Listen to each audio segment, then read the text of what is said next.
Менің өмірімнің ең ауыр құпиясы. Мен Данияр, 34 жастамын. Қостанай облысы Лисаковскіден 30 шақырым жердегі шағын ауылда тұрамын. Колхозда тракторшы болып істеймін, жалақым орташа, әйелім Айгүл екеуміз 9 жыл біргеміз, 2 ұлымыз бар, үлкені 8-де, кішісі 4-де. Үйіміз ескі, бірақ жылы. Өмірім қарапайым еді, таңертең егістікке, кешке үйге, жазда малға көмектесеміз, қыста қар күрейміз. Бірақ 2023 жылдың қазанынан бері жүрегімде өшпейтін жара бар. Оны ешкімге айтқан жоқпын. Тіпті түнде ұйықтамай жатқанда да өзіммен өзім сөйлесемін. Ағам Нұрбол менен 24 жас үлкен, 58-де. Ол да осы ауылда зейнеткер, бірақ қолынан іс келеді, шаруа қожалығында жұмыс істейді. Соңғы жылдары денсаулығы нашарлады, қысымы секіреді, арқасы қақсайды, түнде ұйықтай алмайды, дәрі ішеді. Жеңгем Гүлмира апай 50 жаста. Ауылдың ортасындағы арман дүкенінде сатушы. Ол әлі күнге дейін әдемі әйел, бойы 165, толықтау, бірақ пропорциялы, қара шашы беліне дейін, күлімсірегенде бетіндегі шоңқышалары көрінеді. Дауысы жұмсақ, иісі әлі күнге дейін мұрныма кіріп тұрады, самал, азғантай тер иісі аралас. Балалар үлкен, бөлек тұрады. Үйде ағам екеуі ғана. Бірде ағамның Беларусь тракторы бұзылды. Мен көмектесуге бардым. Күн бойы мотордың астында жаттық. Кешке ағам шаршап сағат 9-да ұйықтап кетті. Жеңгем маған кешкі ас әзірледі. Қуырдақ, салат, ыстық нан. Бірге отырдық. Үй тыныш, тек пештің гүрілі естіледі. Ол шай құйып тұрып бір кезде маған қарап тыныш дауыспен айтты. Ағаң енді қартайып барады, Данияр, денесі әлсіз, түнде ұйықтай алмайды. Біздің өмірімізден ештеңе қалмады. Мен үндемедім. Ол жалғастырды. Маған жас иіс керек. Жас еркектің иісі, тері, күші, құмарлығы.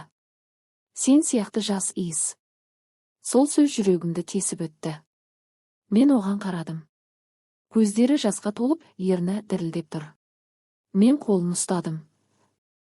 Ол қарсылық көрсетпеді. Біз ас үйде тұрғанда ерніміз түйісті, алғашқы сүйіс ұзақ әрі ыстық болды. Оның ерні жұмсақ, тілін маған берді. Мен мойнын иіскедім, әйелдік иіс, азғантай тер аралас. Қолым оның беліне түсті, толық, жұмсақ. Ағам ұйықтап жатқан бөлмеден алыс, қонақ бөлмеде болдық. Жеңгем шамды өшірді. Киімдерін шешкенде толықша денесі күндей жарқырап тұрды. 50 жастағы әйелдің денесі, кеудесі салбырап қалған, бірақ әлі толық әрі жұмсақ, құрсағы аздап шыңы, бірақ белі бар, жамбасынан ұстағанда. Мен оған асықпай ернімді тигіздім. Осыны ұзақ уақыт аңсап өттім ғой, ешкім істемеген мені деп сыбырлады. Даусын шығармау үшін жастықты аузымен басып жатты. Кейін құшақтасып жаттық. Ол басын кеудеме қойып: «Сен мені қайта тірілттің, Данияр, рахмет». Содан кейін әр 7-10 күн сайын кездесетін болдық.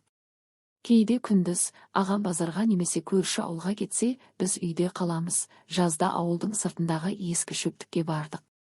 Күн батқан соң жұлдызды аспан астында қол ұстасып жаттық, сол түні де естен кетпес болды мен үшін. 2024 жылдың жазында ағам шипажайға емделуге кетті 10 күн. Сол уақытта жеңгем маған күнде келді, солай тәтті күндер жалғаса берді. Бірде әйелім Айгүл күдіктене бастады. Неге күнде ауылға бара бересің? Телефонды неге дауыссыз режимге қоясың деп сұрады.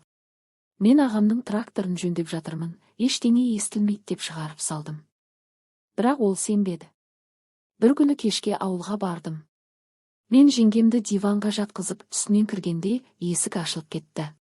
Ағам тұр екен. Бізді көрді. Бір секунд үнсіздік. Сосын ағам жүрегі ұстап еденге жата кетті. Жедел жәрдем келді. Ауруханада 2 апта жатты. Дәрігерлер жүрек талмасы, стресс деді. Ол шыққан соң үйде сөйлеспеді. Мені көргенде көзін алады. Жеңгем жылады, маған қоңырау шалмады. Әйелім бәрін білді. Телефондағы хабарламаларды оқып қойған. Үлкен реніш болды. Ол ажырасу туралы айтты. Ақыры балалар үшін қалдық, бірақ арамыз суыды. Ол мені қасына жақындатпайды. Қазір 2026 жыл қаңтар. Ауылға бармаймын. Ағам тірі, бірақ бізбен сөйлеспейді. Жеңгем дүкенде істейді. Көшеде кездестірсем, көзіміз түйісіп бас изейміз. Хабарласпаймыз. Түнде ұйықтай алмаймын. Жеңгемнің иісі, дауысы, денесі ойымда. Маған жас иіс керек деген сөзі құлағымда тұрады. Оның тәтті сөздеріне мас болған күндерімді әлі ұмыта алар емеспін, бірақ мен шын өкінемін. Отбасымды, ағамды жараладым. Бірақ сол 1,5 жыл өмірімдегі ең қатты сезімдер болды.